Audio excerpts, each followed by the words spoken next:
The Kerch Polytechnic College massacre was a school shooting and bomb attack that occurred in Kerch, Crimea, on October 17, 2018, when 18-year-old student Vladislav Rozlyakov killed 20 people and wounded 67 others before subsequently committing suicide.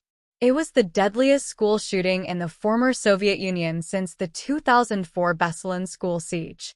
Vladislav Rozlyakov purchased a shotgun on September 8, 2018 and bought 150 rounds legally at a gun shop on October 13, 2018.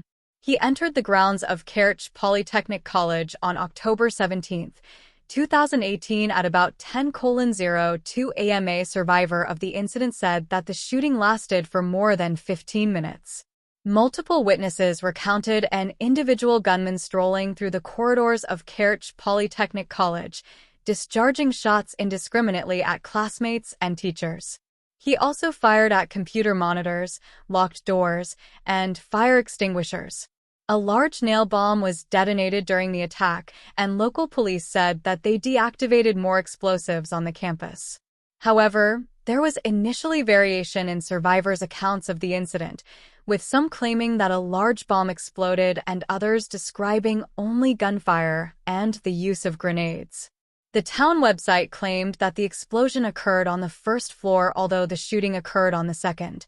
Citation needed. CNN reported that state television channel Russia 24 said that 200 military personnel had been sent to the location. Eyewitness accounts differ about the time it took for law enforcement to respond, as times vary between 10 and 15 minutes, though a police station is across the street, within 300 meters, 980 feet, of the college. The massacre ended when the gunman committed suicide in the college's library. Graphic video footage of the attack was captured by school surveillance cameras and later posted on both the news program Vesti, KRYM's YouTube channel, and on its website. This footage was removed from both sites shortly afterwards. Victims. Russia's National Anti-Terrorism Committee said that most of the victims were teenagers. 15 students and 5 teachers died. The Kerch deputy mayor, Dilyaver Melgazayev, initially clarified rumors on October 18 that 6 of the deceased were under the age of 18. This figure was later revised to 11. Crimean authorities have published a list of the initial 20 victims who were killed. The Russian Health Minister Veronika Skvortsova told reporters that a total of 67 people were wounded, 10 of whom were described as being in a critical condition, including 5 in comas. Crimean State Council Speaker Vladimir Konstantinov announced that the victims' families would receive financial compensation, with preliminary discussions suggesting that the payments would be 1 million rubles, $13,577 from the Russian federal budget and 1 million rubles from the local budget. Perpetrator. The attack was perpetrated by a fourth-year student of the college, Vladislav Igorevich Rozlyakov, Russian, Vladislav Igorevich Rosverko, May 2, 2000 to October 17, 2018. He was 18 years old at the time of the massacre. When Rozlyakov was around 10 years old, his parents broke up when his father sustained a severe head injury, after which he became disabled, started drinking alcohol, and abused Rozlyakov, his mother, and other relatives. Rozlyakov studied at a local school with no interest and poor grades. He had few friends and his hobbies included weapons and video games. In 2015, he joined the college to study to become an electrician. In college, he developed an interest in explosives and weapons and started to take a knife bayonet to class. One day, he discharged pepper spray in a class and failed to explain his actions. His mother, a Jehovah's Witness, limited his social activity, searched his pockets, and refused to allow him to go to the cinema or use a computer, only allowing the latter when he turned 16 inches the days leading up to the attack. Rozlyakov stated that he did not believe in the afterlife on the eve of the attack. According to neighbors, Rozlyakov burned a Bible in which he had highlighted verses, along with his mobile phone and other books. A friend has claimed that Rozlyakov hated the Polytechnic very much and had vowed revenge on his teachers. There were also reports that he may have been bullied. In the days before the attack, he discussed ignorance by others, the lack of purpose in his life, mass shootings, and suicide on social media. Rozlyakov was in a number of online communities dedicated to serial and mass killers. Surveillance footage of the incident shows Rozlyakov wearing black trousers and a white t-shirt emblazoned with the Russian word "nenavist," hatred, as he carries an 8-shot 12-gauge Hatsan Escort aim-guard pump-action shotgun with a pistol grip. His clothing resembled that of Eric Harris, one of the perpetrators of the 1999 Columbine High School massacre, leading to speculation that the massacre was a copycat crime. According to some Russian tabloids, he had been a member of various Eric Harris and Dylan Klebold fan clubs on social networks and had informed friends of his belief that it would be good to have a massacre, specifically referencing Columbine High School massacre as an example. Furthermore, he had mentioned his belief in the two perpetrators being awesome. 36, like perpetrator Eric Harris, Rozlyakov committed suicide in the library of the college by shooting himself with his shotgun. Rozlyakov's corpse also posed in a similar fetal position to Harris's. Investigation. Russia's investigative committee initially classified the attack as terrorism but later changed it to mass murder. After the first reports of an alleged terrorist attack in Kerch, many Russian politicians and mass media suggested that the events were the activities of Ukrainian saboteurs and that the Ukrainian government was responsible.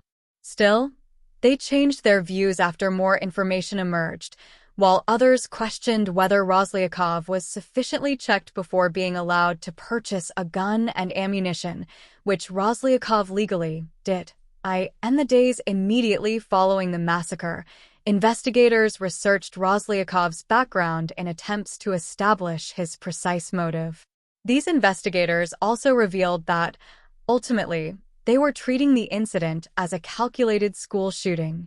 Officials are investigating concerns in the case, such as where Rozlyakov got the 30,000 to 40,000 rubles, US dollar for 640, for the weapon, and where he learned to use those weapons.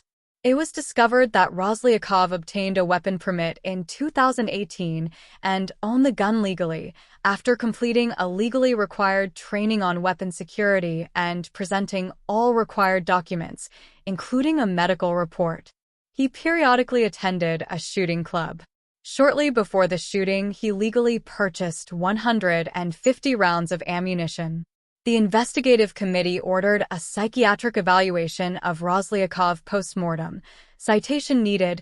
Crimean Prime Minister Sergei Aksyonov stated on October 18 that the perpetrator might have had an accomplice, and police were searching for the individual who was coaching Rozlyakov for the crime. However, on November 9, 2018, the investigative committee came to the conclusion that Rozlyakov had acted alone. Aftermath. Students returned to studies October 23, with checkpoints at the entrances at which the students' identities are confirmed.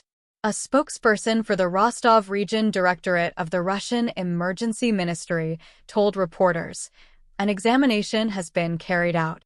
According to the preliminary information, there is no danger of the building's collapse." Copycat incidents. On May 28, 2019, a student in Volsk, Saratov region, Russia committed an attack with an axe and Molotov cocktails, which left a girl seriously wounded. The attacker, 15-year-old Daniil Pulkin, was obsessed with Rozlyakov. In August 2020, the minor was sentenced to 7 years in prison in a juvenile hall. Artyom Kazanstev, the perpetrator of the 2022 Izhevsk school shooting, wrote, "Hatred" on clips for the weapons, a reference to Rozlyakov's shirt. Reactions. Crimean Prime Minister Sergei Aksyonov announced that there would be 4 days of mourning. Crimean State Council Speaker Vladimir Konstantinov said that it was impossible to conceive that 18-year-old suspect Vladislav Rozlyakov had prepared the attack by himself, saying, "On the ground, he acted alone. That is already known and established, but in my opinion, and in the opinion of my colleagues, this reprobate could not have carried out the preparations." Sergei Mikhailovich Smirnov, deputy head of Russia's Federal Security Service, FSB, said the security services needed to have greater control over the internet. Russian President Vladimir Putin said at the Valdai Discussion Club in Sochi that the attack appeared to be the result of globalization, social media, and the internet, and that everything started with the tragic events in schools in the US. "We're not creating healthy internet content for young people, which leads to tragedies of this kind." Some saw the remarks to be a part of Russians blaming the West for the attack and a linkage with his past as head of the Kremlin and FSB before becoming president, which the Irish Times said are suspicious of the internet and social media, seeing them as Western-dominated technologies that can be used to stir up dissent and street protests. Russian political analyst Sergei Mikheyev on Russian state TV blamed the attack on Western subculture, claiming that it builds its matrix on the cult of violence. The one who has a weapon in his hands is right. This is a purely American approach to the matter. 52. Some media saw the remarks to be a part of Russians blaming the West for the attack. Leaders of several countries expressed their condolences to the victims of the attack, including Armenia, Estonia, Finland, Germany, Italy, Thailand, the UK, and Venezuela. Ukrainian President Petro Poroshenko also extended his condolences, describing the victims as Ukrainian citizens and noting that the Prosecutor General's Office of the Autonomous Republic of Crimea had initiated criminal proceedings under the charge of act of terrorism. The Secretary General of the Council of Europe, Thorbjorn Jagland, and the Secretary General of the United Nations, Antonio Guterres, also offered their condolences. Some newspapers referred to the attack as Russia's Columbine, drawing a parallel to the 1999 U.S. high school massacre. Stephen Rosenberg remarked that the attack should not be surprising, as there had already been 5 school attacks in Russia in 2018, resulting in injuries to several children. A Telegraph article also reported that there had been half a dozen school attacks in Russia in 2018, although it noted that these earlier incidents involved knives and traumatic pistols rather than high-powered firearms. Memorials. Throughout Russia and other countries, hundreds of people gathered for memorials to honor the victims. In Moscow, the memorial for Kerch in Alexander Garden was adorned with flowers. A makeshift memorial was also set up outside the school, allowing residents and survivors to bring flowers and toys. An open memorial and funeral for the victims were held in the central square of Kerch, where Sergei Aksionov delivered a speech. He told the crowd, "We don't want to talk, we want to weep. The history of Crimea will be divided into 2, before and after October 17th. We need to be strong. We need to be brave." Approximately 20,000 people were estimated to have attended the public funeral in Kerch.